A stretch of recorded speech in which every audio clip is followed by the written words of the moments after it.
Bismillah, on va continuer le chapitre 2 de la mécanique. Nous sommes toujours en cinématique.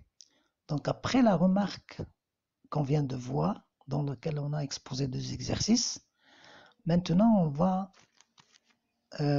exposer les définitions de travail. Par exemple, qu'est-ce que c'est l'équation d'évolution, ou bien l'équation horaire, ou bien l'équation paramétrique?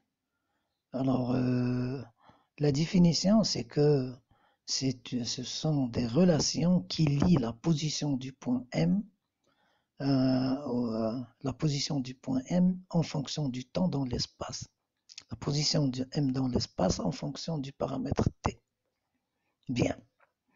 Alors, en coordonnées cartésiennes, c'est x de t égale, y de t égale, z de t égale. En coordonnées cylindriques, c'est les coordonnées cylindriques en fonction du temps. En coordonnées sphériques, c'est les coordonnées sphériques en fonction du temps. Par exemple, en coordonnées cylindriques, voilà une équation du mouvement. Rho de t égale a exponentielle oméga t, phi de t est égal à oméga t, et z de t égale 2, c'est une constante. Donc c'est un mouvement qui se passe dans le plan z égale 2. Bien.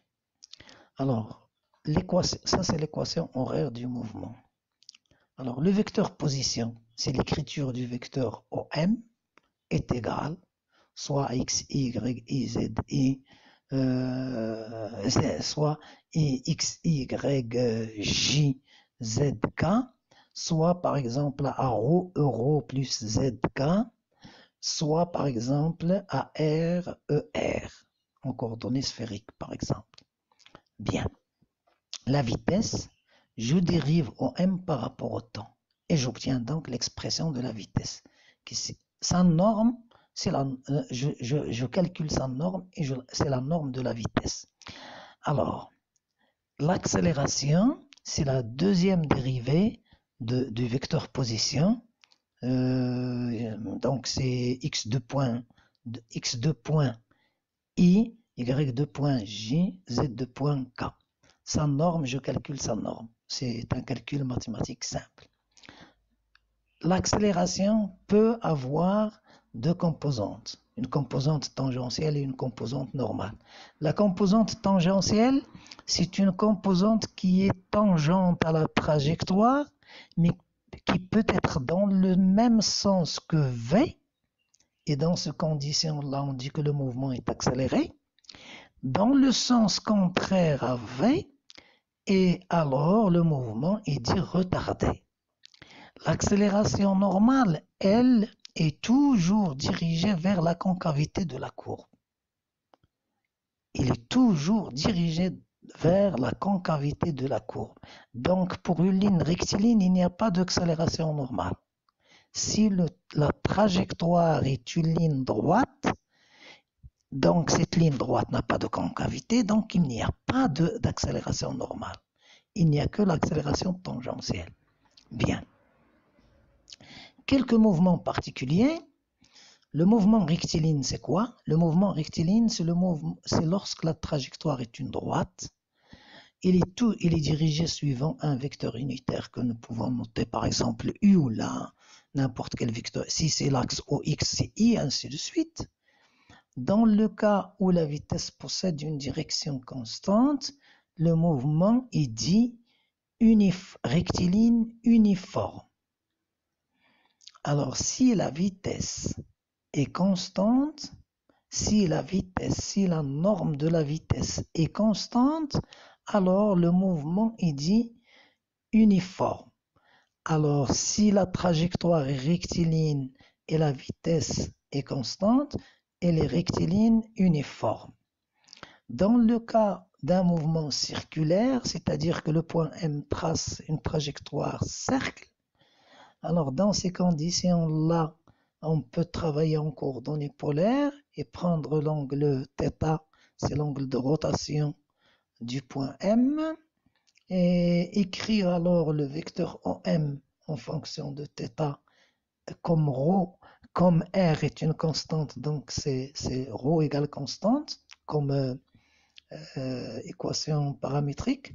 Donc, OM est égal à R cosinus de θ I plus sinus de θ J est égal à R ER.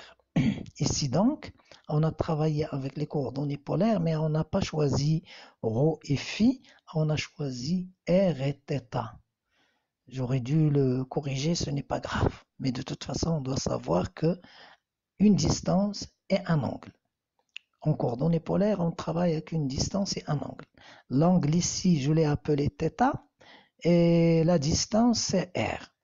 Donc, on a OM qui s'écrit sous cette forme-là. Alors, la vitesse, c'est la dérivée de V par rapport au temps. Donc, j'obtiens Rθ point Eθ. La dérivée de ER par rapport à θ, c'est Eθ.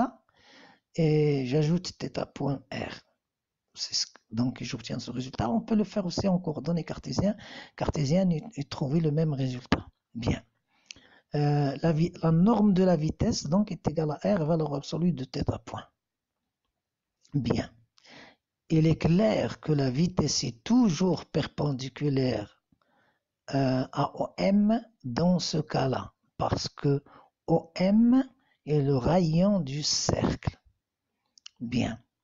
Alors, l'accélération, donc je dérive la vitesse et j'obtiens cette expression-là, que l'on peut écrire sous cette forme-là, qui montre bien que là, c'est une accélération tangentielle et là, c'est l'accélération normale. Alors, l'accélération tangentielle est égale à Rθ2 point Eθ et l'accélération normale est égale à moins Rθ point carré suivant ER. Donc, il est dirigé vers l'intérieur parce que ER est dirigé de haut vers M. Bien. Alors, on peut discuter la nature du mouvement, est-ce qu'il est accéléré ou retardé, en fonction de l'accélération tangentielle. Si l'accélération tangentielle est positive, c'est-à-dire θ seconde est positive, c'est le mouvement est accéléré. Si θ seconde est négative, le mouvement est retardé. Si θ seconde égale 0, c'est un mouvement uniforme. Très bien. Je vous remercie. Wassalamu alaikum.